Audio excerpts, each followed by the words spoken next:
Imagine this. You're at a party and you meet a native Russian speaker. You get talking and they ask you why you're learning Russian.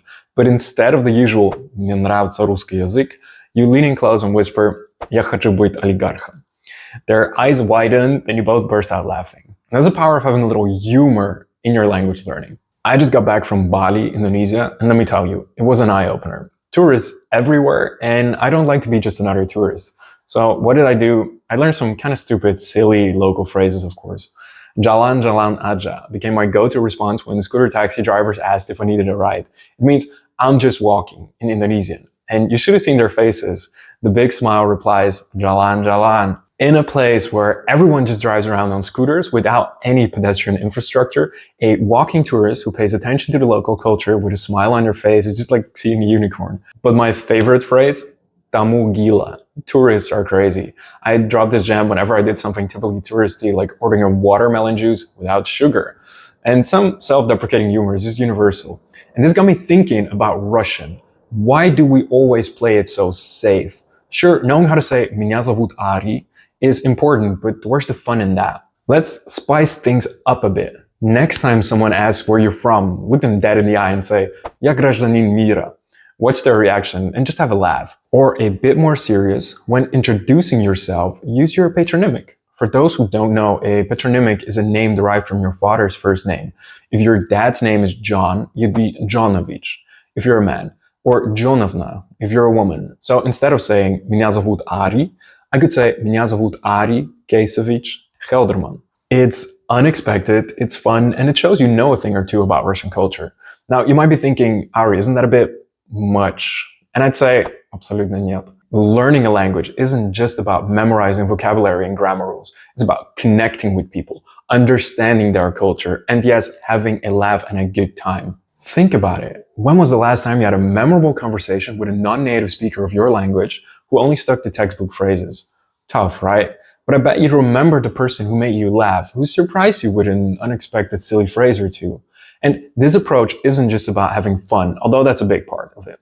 It's a powerful learning tool. When you use humor, when you surprise people, you create emotional connections. And guess what? Our brains are wired to remember things better when there's an emotional component involved. Let me give you another example from my Bali trip.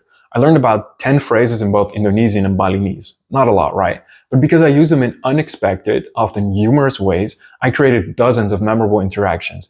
Each of these became like a mini language lesson, reinforcing what I'd learned and often teaching me something new because the locals wanted to talk to me. We can apply the same principle to Russian. Instead of just learning how to order food, learn how to compliment the chef in a funny way.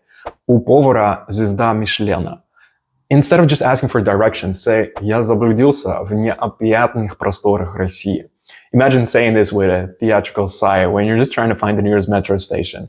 It's unexpected, it's a bit over the top, but it's bound to get a reaction. Now, a word of caution. Humor can be tricky, especially across cultures. What's hilarious in one language might be offensive in another. So start small, gauge reactions, and adjust accordingly. And always make it clear when you're joking. Follow it up with a wink and a laugh. So there's no doubt that you're just having a good time, a fun time. The key is to push yourself out of your comfort zone. It's easy to stick to safe phrases, the ones you know you can pronounce perfectly, but where's the growth in that? Where's the fun? Challenge yourself to learn, one unexpected phrase a week. Use it, even if you mess up the pronunciation. Trust me, native speakers will appreciate the effort far more than they'll judge your accent. And here's the best part. This approach makes language learning addictive. Once you start getting positive reactions, once you start making people laugh, you'll want more. You'll find yourself eagerly looking up new phrases, new jokes, new ways to surprise people. And before you know it, you'll be having full conversations, all because you dare to be a little different. So I'd like to challenge you. Go beyond «Здравствуйте» and «Спасибо». Learn to say «Я чувствую себя как медведь после зимней спячки» when someone asks you how you're doing in the morning. Or respond with «Я профессиональный дегустатор блинов» when asked about your job. Remember, the Russian language is alive. It's not just about correct grammar and perfect pronunciation. It's about connection, expression, and yes, having a laugh. So go out there, make mistakes, make people smile, and most importantly, enjoy the process. And if you're ready to take your Russian to the next level, to go beyond just textbook Russian and start really connecting with people, I've got something for you. I've put together a course called Conversations Unlocked, and it's packed with unexpected phrases, cultural insights, on top of learning grammar and vocabulary. Click the link in the description to find out more. Доброго дня и до новых встреч!